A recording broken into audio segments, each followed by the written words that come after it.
Hello दोस्तों, नमस्ते दोस्तों, कैसे हैं आप लोग। आप पीछे देख रहे हैं, अच्छा लग रहा है आपको। और आप लोग मुझे पता परेशान है, बट आप इनको देखिए, पेशेंस सीखिए और शांति सीखिए। एनीवे, मैं कम टू द पॉइंट। मैं आपको आज बहुत जल्दी से जल्दी आपको एक ओवरव्यू देने वाला हूँ एमबीजी ड्रामा के जितने भी प्लेज हैं। ड्रामा और प्ले एक ही चीज़ है। ड्रामा लिखा जाता है, जैसे मतलब जब हम उसको बनाते हैं, ओवरऑल जब चीज़ें बनाते हैं, पहले बता चुका हूँ, फिर भी मैं बहुत जल्दी जल्दी बताने वाला हूँ कि जब हम चीज़ें लिखते हैं, कभी क्या लिख रहा है, मैं एक ड्रामा लिख रहा हूँ, एक प्ले लिख रहा हूँ, क्योंकि उसको परफॉर्म करना है। ठीक है, तो जब भी आप यूज़ करेंगे इसके अंदर ड्रामा कम यूज़ करें, प्ले ज़्यादा यूज़ करें, क्योंकि प्ले देखा जाता है कि I am going to see a play. ठीक है, where are you going, I am going to see a play. ठीक है, और प्ले थिएटर में होता है। और ड्रामा, बेसिकली ड्रामा आप वर्ड यूज़ ना करें, प्ले यूज़ करें, क्योंकि परफॉर्म होगा। सपोज करो किसी ने लिखा और ड्रामा की फॉर्म में कि ये परफॉर्म होना है, लेकिन वो परफॉर्म नहीं हो पाया, तो प्ले की फॉर्म में आ ही नहीं पाया। फॉर एग्जाम्पल, कुछ साथी पूछते हैं कि नॉवल में और प्ले में आप बताइए। देखिए, नॉवल के अंदर एक इमेजिनेशंस होती है, एक थॉटी होता है, मतलब थ्योरी दिमाग में चल रही होती है कि जब वो वहां पे गया तो वो पाता है कि उसका ऐसी बात है, जब वो उसको देखता है तो वैसी बात है, वो उससे थोड़ी सी बात ये कहता है, वो उससे ये कहता है। लेकिन जो प्ले है, प्ले के अंदर हर करेक्टर्स के बारे में उनकी डिटेल्स होती है। अब ये बोलेगा, इस वाले जो एक्ट है इसके अंदर इसका सीन चलेगा, सीन 1, सीन 2, सीन 3, इसमें ये बोला, ये वाला खत्म, पर्दा बंदा, दूसरा बंदा आएगा, ये बात बोलेगा, उसका एक डायलॉग है, फिर वो एक्सप्रेशन देगा, उसका डायलॉग है। बट नॉवल के अंदर सीधी सीधी कहानी की फॉर्म में चीजें हो जाती हैं, लोग पढ़ रहे होते हैं, फिर डायलॉग थोड़े बहुत होते हैं, उतने ज्यादा नहीं होते। तो आपको पता लग गया प्ले क्या होता है। इंपॉर्टेंट प्ले मैं बताने वाला हूँ, बहुत जल्दी जल्दी वीडियो इसलिए बना रहा हूँ ताकि आपका टाइम बचे, आप परेशान ना हो। तो दोस्तों, मेरा नाम है करण, मैं आपको बताने वाला हूँ कि आपके जो प्लेज हैं उनकी जो शॉर्ट ब्रीफ समरी किसकी क्या क्या है। बस इस वीडियो में सिर्फ मैं इतना ही बताऊंगा, फालतू चीज नहीं बताने वाला। बाकी आगे हम बताएंगे और चीजें कैसे हम बेहतर कर सकते हैं। और लास्ट में वीडियो को जरूर देखना, बीच में भी बता सकता हूँ कि कौन कौन से प्लेज हम ज्यादा ले सकते हैं। मोस्टली तो मैं लास्ट में बताऊंगा, इंपॉर्टेंट है, लेकिन स्किप मत करना, पता लगा कि फिर तुम्हारी मर्जी है, स्किप क्या करो, फिर वीडियो मत देखो, फायदा क्या है। ठीक है, तो मैंने हेल्प के लिए रख लिया ताकि मेरे सामने 9 के 9 जो ब्लॉक हैं वो मेरे सामने आ जाए। मैं आपको बताना शुरू करता हूँ, शुरुआत यहाँ से करता हूँ पहले से। डॉक्टर फॉस्टेस, ठीक है, डॉक्टर फॉस्टेस जो प्ले है, बहुत ही प्यारा प्ले है। लिखा किसने? क्रिस्टोफर मार्लोज ने लिखा है। डॉक्टर फॉस्टेस के अंदर कहानी क्या है कि एक स्कॉलर है बहुत बढ़िया, जिसका नाम है डॉक्टर फॉस्टेस। डॉक्टर फॉस्टेस अपनी दुनिया में विद्वान है, बहुत अच्छा है, लेकिन उसके मन में फिर कुछ चीज ऐसी आ जाती है कि मैं कुछ और शक्ति मेरे अंदर आ जाए। अब आगे दिमाग में क्या कर सकते हैं, विनाश काले प्रेत बुद्धि। तो फिर वो किसी से कहता है कि मुझे कोई ऐसा बंदा ला जो काला जादू वगैरह जानता हो। तो काला जादू वाला, उसका जो नौकर है वैगनर, वो बुलाता है, काले जादू वालों को बुलाता है, वो उसकी मदद करते हैं उसको, वो फिर वो आ जाता है। उसका नाम, जादू वाले का कुछ नाम होता है, मैं नाम नहीं बताना पा रहा, क्रीम जो मिस्टोफिल्स वगैरह जो होता है, मैं भी नहीं बता रहा उसकी डिटेल, वो सब मिल जाएगा आपको, बस आप समझ लीजिए। एक प्रेत टाइप का कोई एक आता है पर्सन, भूत टाइप का, वो कहता है कि मेरे पास, मैं तुम्हें शक्तियां दे दूंगा, लेकिन पहले मेरा भी एक गुरु है, उससे बात कर लो। मतलब वो और खतरनाक होता है। वो गुरु कहता है ठीक है, मैं आपको ये जिन टाइप का दे देता हूँ, लेकिन मुझे उसके बदले क्या मिलेगा। वो कहता बताओ। कहता मुझे इतने साल बाद तुम अपनी आत्मा दे देना, इतना एंजॉय करो।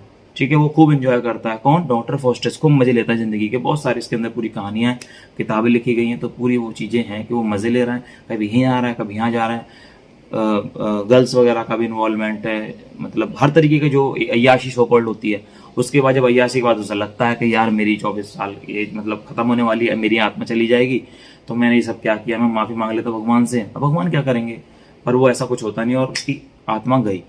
डॉक्टर फॉस्टेस यही कहानी है। एक पर्सन है, शक्ति चाहिए, और एक एग्रीमेंट होता है लालच की वजह से, और फिर लास्ट में जाके एक दर्दनाक मौत, खत्म। डिटेल में मैंने वीडियो डाली हुई है, लेकिन अब टाइम आपका नहीं है, 29 तारीख का आपका पेपर है, डिटेल पढ़ो, इतना पढ़ना। बाकी जब मैं आपको आरटीसी आज शाम को कराऊंगा तो उसमें मैं आपको डिटेल इससे जुड़ी हुई चीजें बता दूंगा। पहला जो प्ले है खत्म होता है, ठीक है। दूसरा play, midsummer night's dream, William Shakespeare का एक एक कहते ना कि कॉमेडी है, ठीक है। Midsummer night's dream, midsummer, summer के मिड में क्या हुआ है, एक रात को देखा गया सपना, मतलब गर्मियों के बीच में एक रात को देखा गया सपना, ये इसका टाइटल है। शेक्सपियर ने लिखा। इसमें कहानी क्या है, इसमें ज्यादा कोई कहानी नहीं है, उसमें 4 कैरेक्टर मेजर हैं। एक लड़का एक लड़की को पसंद करता है, ठीक है, वो लड़की किसी और को पसंद करती है, तो ये 4 लोगों में ट्रायंगल चल रहा है। फिर एक उसको लगता है कि मेरी शादी नहीं हो सकती, जो कि क्लवर के अंदर होता है। तो एक लड़के को, जो मेन हीरो हीरोइन है, उनको लगता है शादी हो नहीं सकती, हम भाग जाते हैं।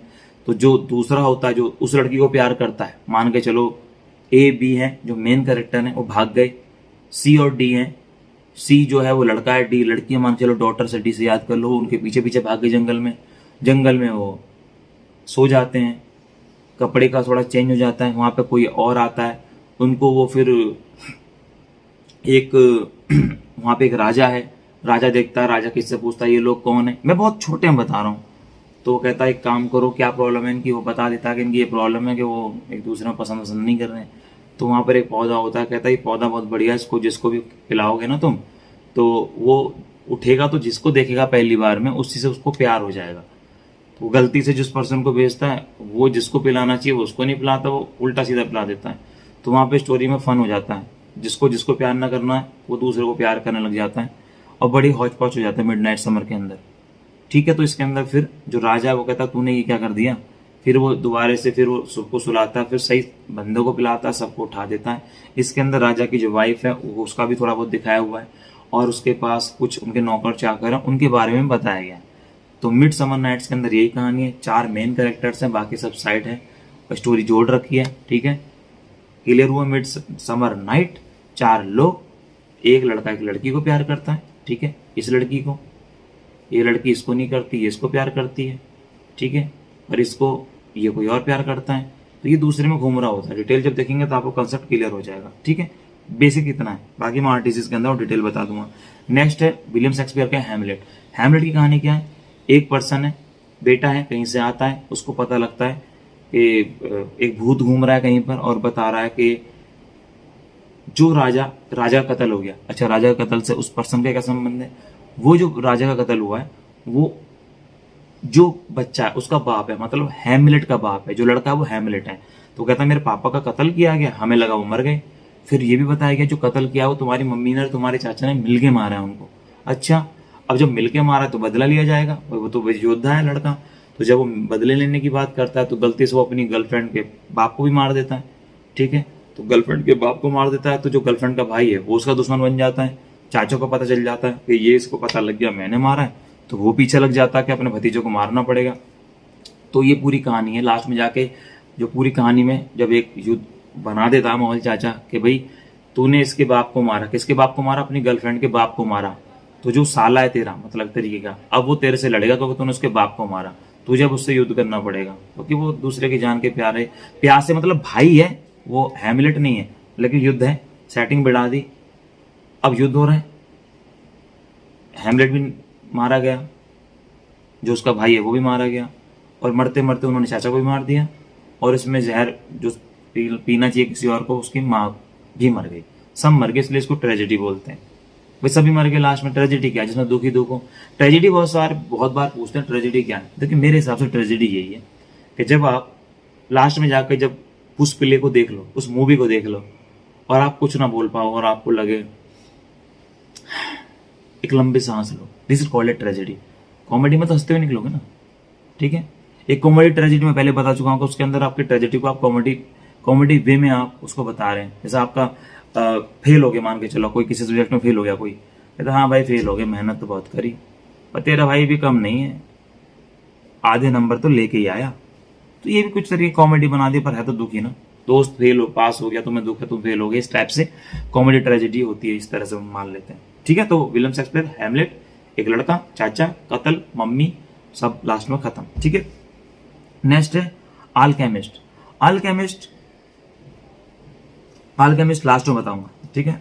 उसके बाद है J.M. सिंज का the Playboy of the western world. The Playboy of the western world, इसके अंदर कहानी क्या है, एक लड़का एक जगह आ जाता है, दुनिया को बता देता मैंने अपने पापा को मारा, अपनी थोड़ी सी हवाबाजी करता है। नॉर्थ ईस्ट में हवाबाजी का मतलब है थोड़ा सा अपने को प्रेज करता है और अपनी तारीफ करता है। तो वहां पे एक फीमेल होती है, वो उनसे इंप्रेस हो जाती है बढ़िया सी, और वहां पे एक लड़की भी होती है, वो भी उससे इंप्रेस हो जाती है, उसकी तो बहुत बढ़िया चल रही होती है। फिर बाद में जब उसकी खूब अच्छी वहां पर बातचीत हो जाती है, वहां पर सब लोग उसकी रिस्पेक्ट करते हैं, अचानक से उसके फादर वहां पर आ जाते हैं, वो बोलते हैं झूठ बोल रहा है, ऐसा कैसा कुछ नहीं है, मुझे भी नहीं मारा। ये छोटी सी कहानी है, ठीक है, play boy of the western world की, और ज्यादा कहानी नहीं है। नेक्स्ट है बर्नार्ड शॉ का पिग्मेलियन। पिग्मेलियन के अंदर कुछ नहीं है, पिग्मेलियन का मतलब उसमें दिखाया गया कि जब हम किसी की जो शेप है उसको बदल के थोड़ी बेटर कर देते हैं, तो पिग्मेलियन उन्होंने यही इस फॉर्म में दिया है। एक पर्सन है, एक प्रोफेसर एक लड़की को देखता है किसी गरीब लड़की को देखता है तो उसका पूरा का पूरा वो सोचता है मैं इसकी पर्सनैलिटी बदल दूंगा। वो उसकी पर्सनैलिटी बदल देता है, पूरी पूरी बदलाव कर देता है। उसका खाना पीना रहना सब कुछ, सोना जगना सब चीज़ पूरा बदल देता है। वो लड़की उसे पसंद करने लग जाती है, वो पर उतनी वैल्यू नहीं देता। उसका एक दोस्त है वो भी उसमें इन्वॉल्व होता है, वो सारी बातें करते हैं। मम्मी उसकी जो है वो भी इसमें इन्वॉल्व है कि तू बिल्कुल इसको मतलब वैल्यू नहीं दे रहा है, ये तुझे शायद पसंद कर रही है। तो बेसिकली यही चीज़ है फीमेल में, और कोई खास बड़ी बात है नहीं। ठीक है, नेक्स्ट है टी.एस. इलियट का मर्डर इन कैथेड्रल। मर्डर इन कैथेड्रल के अंदर सिंपल सी बात है, एक पर्सन है वो कभी योद्धा होता है, वो चला जाता है कहीं पर दूसरे देश में, अपनी वहां पे जिंदगी बिताता, फिर वहां से आने के बाद अपना एक जो एक चर्च है उसमें काम कर रहा होता है। लेकिन क्योंकि वो पास्ट में योद्धा होता है तो कुछ लोग उसे बोल देते हैं वहां के राजा को कि यार वो आया वापस, वो कहता है हाँ वो तो मेरा दोस्त है बहुत बढ़िया, लेकिन कान भर देते हैं। ये कहते हैं कान का कच्चा, और झूठी तारीफ सबको पसंद होती है और सब इसमें लपेटे में आ जाते हैं। तो वो वहाँ कान भर देते हैं कि यार वो कहीं तुम्हारे सल्तनत को ना पंगा कर दे, कभी तुम जो रूल कर रहे हो उसको हिला दे, रिबेलियन हो जाए, विद्रोह कर दे, ये कर दे। वो उसका कैरेक्टर आए, वो लड़ाकू है, बहुत अच्छे, ऐसी बात है तो चलो हम जा रहे हैं, मारते हैं उसको। तो फिर वहां पर उस वक्त चर्च वगैरह में कभी हमले नहीं होते थे। आज भी कहते हैं कि देखो बॉम्ब ब्लास्ट हो गया, मंदिर पे हो गया, बताओ इतनी अच्छी जगह पे हो गया, या मस्जिद पे हो गया, तो वहां पर जब वहां जाके जब वो मारते हैं उनको, तो इसी को बोलते हैं मर्डर इन कैथेड्रल। और इसके अंदर सबसे ज्यादा कोरस का रोल ज्यादा है। जब प्ले हो रहा था तो कोरस ज्यादा बोल रहा है उसके अंदर, पीछे से आवाज ज्यादा उसमें आती है। जैसे हम रामलीला वगैरह देखते हैं नॉर्थ के अंदर, तो रामलीला में क्या होता है कि जब कुछ भी, अब तो रामलीला कम हो रही है, लेकिन जब भी हम देखते थे, तो मैं उसको रिलेट कर रहा हूँ, जब रामलीला देखते थे तो जब भी राम वगैरह आ रहे हैं, ये भी आ रहे हैं, तो पीछे हमारे वो भजन चलते रहते थे। जहाँ से मैंने म्यूजिक का मुझे शौक हुआ, जैसे कि बहुत सारे थे वहां पे गाना था, चौपाइयाँ थी, राम सिया राम जय जय राम, इस तरह से गाते थे। और इसमें एक दो और आते थे राग भीम प्लासी के अंदर, मुझे एग्जैक्ट याद नहीं है, राग भीम प्लासी मुझे, क्योंकि मैं प्रोफेशनल हूँ मुझे पता है। तो ठीक है, तो आपको पता लग गया मर्डर इन कैथेड्रल, तो कैथेड्रल चर्च है उसमें मार दी जाके। लुक बैक इन एंगर, ठीक है, जॉन ऑसबॉर्न का ये प्ले है, लुक बैक इन एंगर। इसके अंदर एक मॉडर्न दुनिया के बारे में बताया, जब दुनिया बदल रही थी रेनेसा के बाद, लोग थोड़े अपडेटेड हो रहे थे, अब तो खैर हो चुके हैं तो इसको बताना अब तो कोई अलग अलग चीज़ है, कि जब थोड़ा सा अमीर हो रहे थे, पैसा था, तो अपनी पसंद से शादी भी कर रहे थे, छोटे घर में रह रहे थे, तो फिर जो आर्गूमेंट थे हस्बैंड और वाइफ के बारे में, लुक बैक इन एंगर, ये इसकी कहानी है। इसके अंदर बस दो ही कैरेक्टर हैं मेन, लड़का लड़की, फिर बाकी उनके दोस्त हैं, उनके बीच की कहानी है। उनका रिश्ता ठीक नहीं चल रहा, और ठीक जब रिश्ता नहीं चलता उसके 10 चीजें होती हैं, वो उसमें कमी निकालता, वो उसमें कमी निकालता कि मैंने तुम्हारी शादी क्यों की, मेरे तो कर्म ही फूट गए, मेरे तो ये फूट गए, बस वो बातें पूरी जिंदगी चलती रहती हैं, अलग कोई होता नहीं है। शुरू में अलग होने का मन करता है, फिर बच्चे हो जाते हैं, फिर आदमी उसमें घिर जाता है। तो बीवी यही बोलती है मैं तो इन बच्चों के चक्कर में रुकी हूँ, वरना मैं तो छोड़ देती। पति बोलता है, मतलब ये चलता रहता है। तो ये कुल जो हमारे आजकल की बकवास है जैसी भी है, तो ये चलता रहता है। तो ये लुक बैक इन एंगर जो ऑसबोर्न है उनका है, ठीक है, जॉन ऑसबोर्न, जॉन बहुत नाम देखे गए, ठीक है।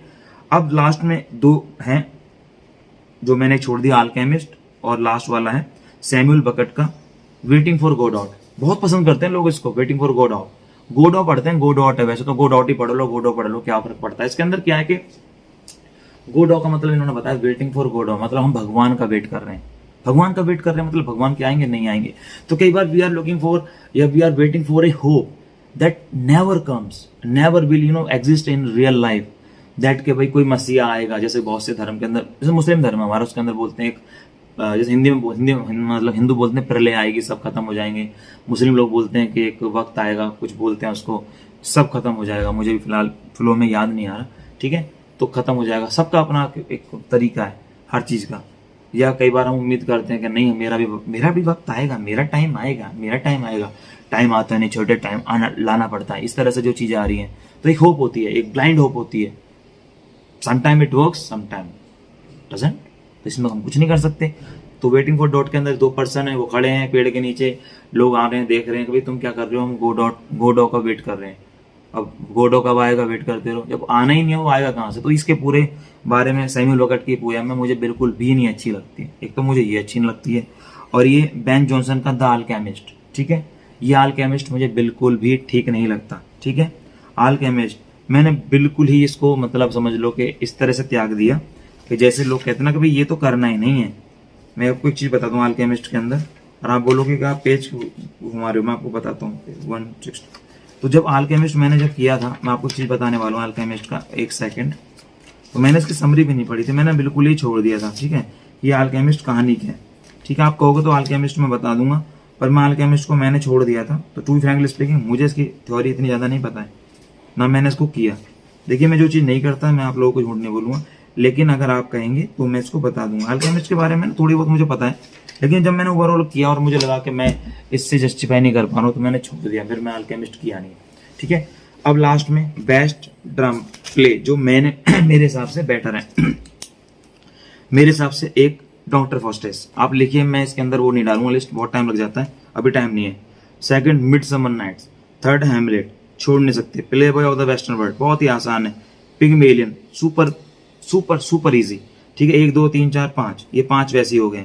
अब इसको फिर भी आपको कुछ ज्यादा एक्स्ट्रा करना है तो आप करेंगे लुक बैक इन एंगर, क्योंकि इसमें अंदर पॉइंट्स बनाने बहुत आसान है। मैं इसलिए नहीं बोल रहा कि भाई बट मैं 4 बार फेल हुआ, मुझे फिर पता चला पास कैसे होना है। फालतू में मैं अल्केमिस्ट कर रहा हूँ, फालतू में वेटिंग फॉर गॉड आउट कर रहा हूँ, वहां लिख पा नहीं रहा हूँ मैं पॉइंट्स को, फायदा कुछ नहीं है। वेटिंग फॉर गॉड आउट का ना जो एब्सर्ड जो प्ले है, एब्सर्ड प्ले के बारे में जो पूरा का पूरा क्वेश्चन आता है 20 नंबर का, मैं वो करा दूंगा। वो बार बार आता है तो वो आता है, वो बहुत आसान है, ठीक है। एब्सर्ड प्ले क्या होता है इसके बारे में बताओ, बहुत ही आसान है। तो मैं 2 चीजें आपको इंपॉर्टेंट बता दूंगा, क्योंकि भाई इसमें तो झेला है मैंने, तो ठीक है ना। तो अब आप कहोगे सर मर्डर इन कैथेड्रल नहीं करेंगे, मर्डर इन कैथेड्रल वैसे नहीं करेंगे, इतना ही करेंगे जितना मैंने बताया, क्योंकि इसके ना एनोटेशंस आती है, स्ट्रेंजर्स आते हैं जो पूछते हैं। स्ट्रेंजर्स के लिए मोस्ट इंपॉर्टेंट जो पोएम है मैं इसी के अंदर ऐड कर रहा हूँ। चलो दूसरी वीडियो में, अभी जो दूसरी वीडियो है मैं इसमें बता दूंगा स्ट्रेंजर्स किसके सबसे ज्यादा पूछे जाते हैं। तो इसके लिए फिर इतना ही, ठीक है। तो आपको मैंने बता दिया, आई होप कि आपको पसंद आएगा। लाइक करिए, सब्सक्राइब करिए, शेयर कीजिए आपको पसंद आए, क्योंकि बहुत जरूरी है। आप लोग शेयर लाइक करते हैं, बहुत अच्छा लगता है। कमेंट जरूर किया कीजिए, कमेंट सच में बहुत अच्छा लगता है, और मेरे को रिप्लाई करता हूँ कमेंट्स का, मैं कोई एटीट्यूड नहीं दिखाता। मैं जब भी टाइम मिलता है, जब भी स्कूल के अंदर लोग बातें करते हैं, वो कहते हैं तो मोबाइल में क्या लगा रहता है, तो मैं वो कमेंट्स का रिप्लाई करता रहता हूँ। शाम को भी कई बार फ्री होता हूँ तो यही करता रहता हूँ। सॉरी। तो आप जरूर कमेंट्स किया कीजिए, अच्छा लगे तो कमेंट कीजिए, बुरा लगे तो बताइए कि बेहतर कैसे करेंगे। भाई आप एक फैमिली की तरह काम कर रहे हैं, तो प्लीज़ मेरे को आपकी मदद चाहिए। Thank you very much, bye bye, take care, मिलते हैं नई वीडियो में, बाय।